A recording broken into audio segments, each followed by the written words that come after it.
সুপ্রিয় দর্শক, আপনাদের সকলকে আবার একবার স্বাগতম। অনেকদিন পরে আজকে আবারও আপনাদের জন্য আরপিএফের জন্য, বিশেষ করে আরপিএফে সাব ইন্সপেক্টর এবং কনস্টেবল যে নিয়োগ হচ্ছে সেটার জন্য আপনারা জানেন আমি একটা গাইডবুক তৈরি করেছি। আপনারা প্রায় অনেকেই নিয়ে নিয়েছেন, যারা নিয়েছেন বাড়িতে বসে প্রিপারেশন করছেন, যারা নেননি তাদের জন্য ক্লাসগুলো আমরা করানোর চেষ্টা করি।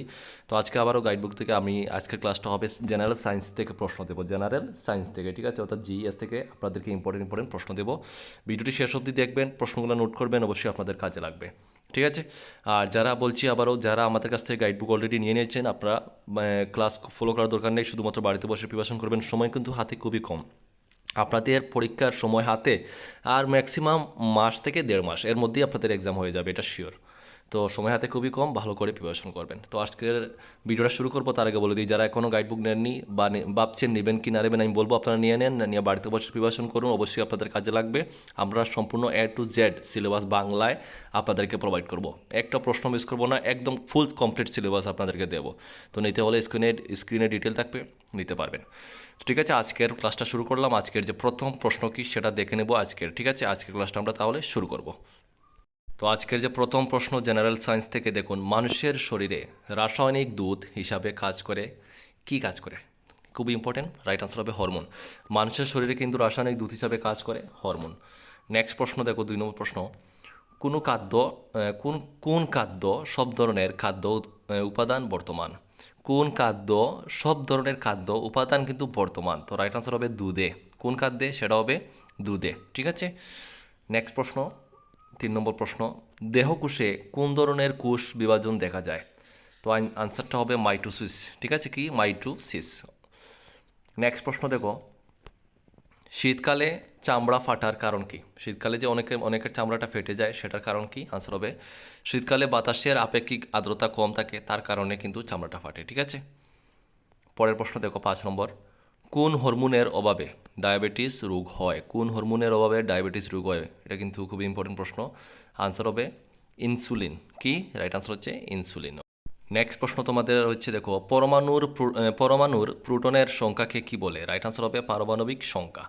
পরের প্রশ্ন হচ্ছে, সংকর ধাতু পিতলের উপাদান কি? রাইট আনসার হবে তামা ও দস্তা। তারপরের প্রশ্ন, কোনটি কোনটি নবায়নযোগ্য শক্তির উৎস? আনসার হবে সূর্য রশ্মি, ঠিক আছে, সূর্য রশ্মি। পরের প্রশ্ন, প্রথম পারমাণবিক ভরের ধারণা দেন, অর্থাৎ কে দেন? আনসার হবে জন ডাল্টন। নেক্সট প্রশ্ন হচ্ছে, দেখো, অ্যাভোগাড্রো সংখ্যাকে কি দ্বারা প্রকাশ করা হয়? আনসার হবে এন, বড় হাতের এন। তারপরের প্রশ্ন হচ্ছে, আইসোটোপে কি ভিন্ন থাকে? রাইট আনসার হবে ভর সংখ্যা। পরের প্রশ্ন, যে যন্ত্রের সাহায্যে বৃষ্টিপাত পরিমাপ করা হয় তাকে কি বলে? রাইট আনসার হবে রেইন গেজ। কি? Rain gauge. নেক্সট প্রশ্ন, 14 নম্বর প্রশ্ন, এক্স রশ্মি কে আবিষ্কার করেন? এক্স রশ্মি কে আবিষ্কার করেন? রাইট আনসার হবে, দেখো, উইলহেলম কনরাড রন্টজেন, ঠিক আছে।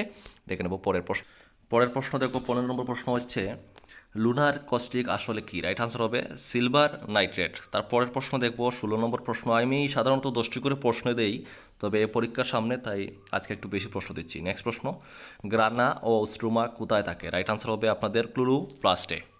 তারপরের প্রশ্ন, 17 নম্বর, দেখো, ব্রঙ্কাইটিস কিসের রোগ? আনসার হবে শ্বাসনালীর রোগ, ঠিক আছে, শ্বাসনালীর রোগ।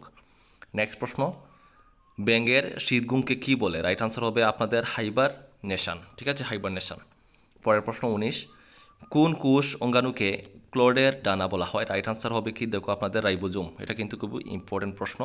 তো আজকের লাস্ট প্রশ্ন দেখো, গতিশীল ট্রেনে বসে থাকা ব্যক্তির কাছে ট্রেনের গতিবেগ কেমন মনে হবে? রাইট আনসার হবে স্থির মনে হবে, ঠিক আছে, রাইট আনসার হবে স্থির মনে হবে।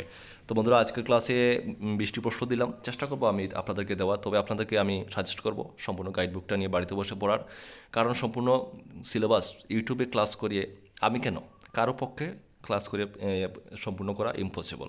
তো আপনারা বাড়িতে নিয়ে যদি পড়েন, আপনারা দিন 4 থেকে 5 ঘন্টা থেকে 8 ঘন্টা যদি পড়েন, তো অবশ্যই আপনারা ভালো রেজাল্ট করতে পারবেন। তো সবাই ভালো থাকবেন, দেখা হচ্ছে পরের ভিডিওতে। জয় হিন্দ, জয় ভারত।